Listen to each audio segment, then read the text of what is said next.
The Liverpool by the Tactical Times. are kind of attached to the midfield. There's a natural segue here because when we're talking about pressing, you have to talk about Alex Oxlade-Chamberlain because he was a man possessed. As I said, whether there was a external influence there because it was against the old Arsenal, I'm not really sure what it was. Maybe he wants to really stake his claim. Maybe he feels like his future isn't certain at Liverpool these days. He's not he's not a starter for a start. He's covering positions at the moment, and I think he's a better player than that. Whatever it was, he pressed like an animal in this, and he pressed so well. Statistically, 16 pressures as it's counted by StatBomb. It's basically you're pressuring an opponent, and I think it's within 5 meters or something. So number of times applying pressure to an opposition player who is receiving, carrying, or releasing the ball. So you're hassling them. You know what a press is, right? So that's how we define it. And nobody pressed more than Ox 16. I don't think any Arsenal players did either. No, they did. Sorry. So yeah, Pierre-Emerick Aubameyang. I mean, that's quite funny. He had 21 presses and 3 of them were successful, 14%. Anyway, I don't want to talk about that. Poor Pierre-Emerick.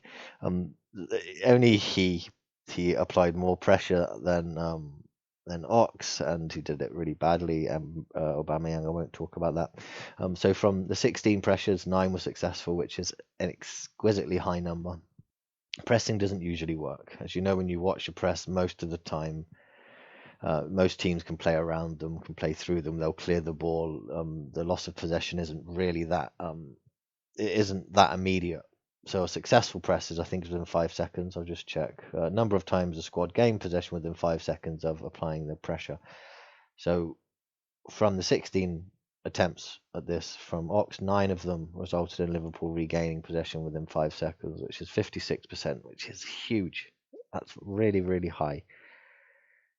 And he wasn't the only one with a high success. So he had the most successful pressures, the most pressures in total, plus the second highest percentage. The highest was actually Trent Alexander-Arnold. He that was 7 attempts, 4 successful. Thiago Alcantara, 14 pressures, 6 successful. Simicast, 15 pressures, 6 successful. Then Trent, 7 and 4.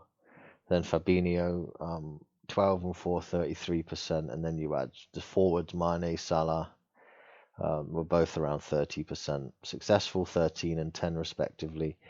Pressures applied, that's what you would usually expect, about 30%. In fact, if I have a look at Liverpool for the season, you're just going to have to bear with me here. I didn't actually check this, but I think you'll probably find about 30% is what you would expect from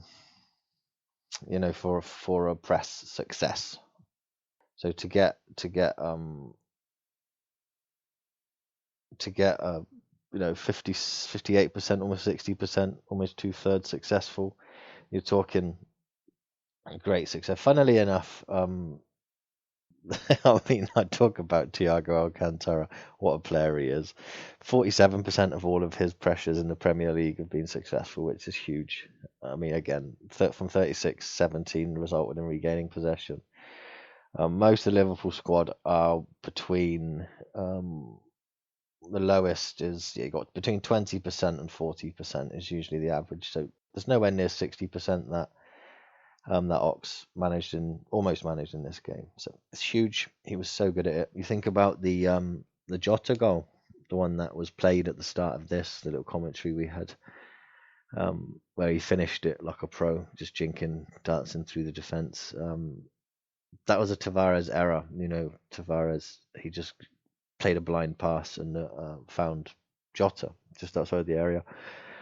That was an Oxlade-Chamberlain press. That was why he was forced into a blind pass, and this is what a good press does.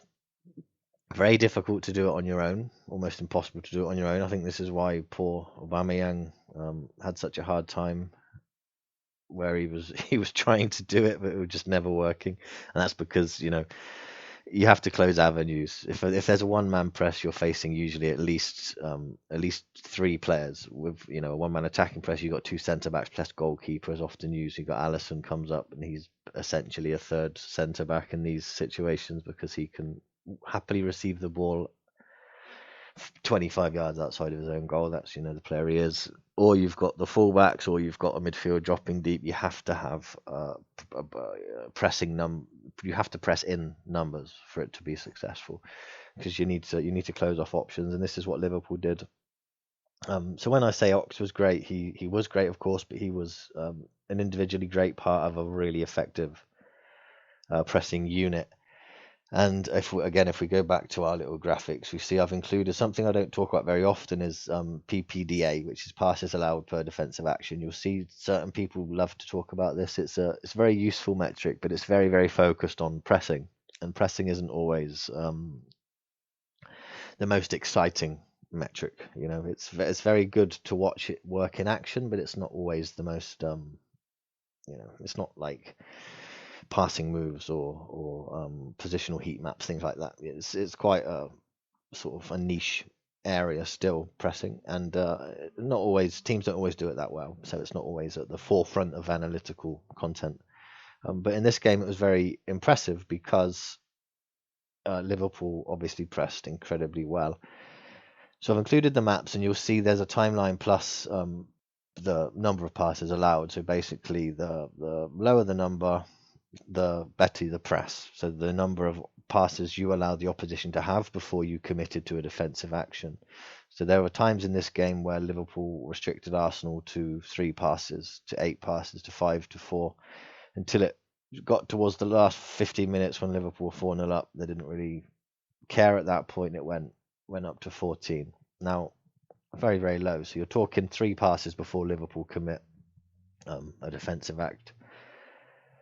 On the Arsenal side of things, you're looking at 13.6. You're looking at 25 passes allowed within 30 minutes. After around the 30-minute stage, 13 passes allowed. The lowest was at 9 when Arsenal had a really good spell of pressure between Liverpool's first goal, then the half time, and then Liverpool's second goal. So that kind of 20-minute pitch time, if we include the half time, if we don't include the half time break, Arsenal played quite well at that point. It was a second goal killed them. So from the second goal onwards, you're talking 15.8 passes allowed per defensive action. So Liverpool were just playing it at will. And then for the last 15 minutes, you're up to 26. The difference is enormous. I didn't actually include the averages. I'm just going to have to double check these.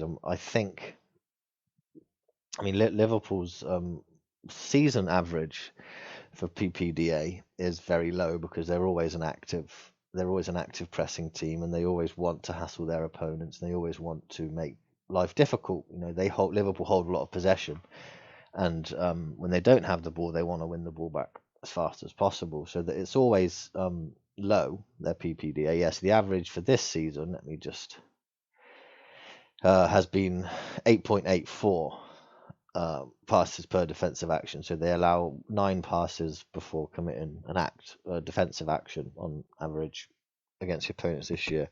In this game against Arsenal, it was down to 6.3. So we're talking, what's that? The mathematicians out there can help me. What we talking there? 2.6 less. What would that be? Maybe 20% or something.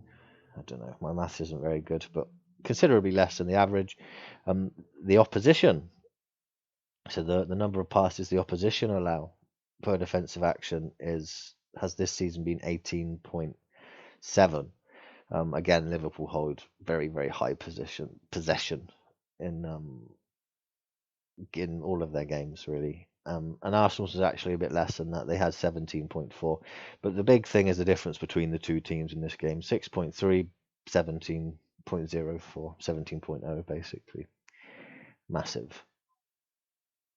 And you have to consider that Arteta has built a pressing unit at Arsenal. You think about when they beat Spurs, which was quite a big, quite a linchpin moment for Arteta. It was because of a great high press. A lot of their success has come through active and effective, aggressive pressing. Something that Arteta's really brought to Arsenal is high intensity, and the players do try to press. Just in this game, they didn't get close to Liverpool. The Liverpod by the Tactical Times.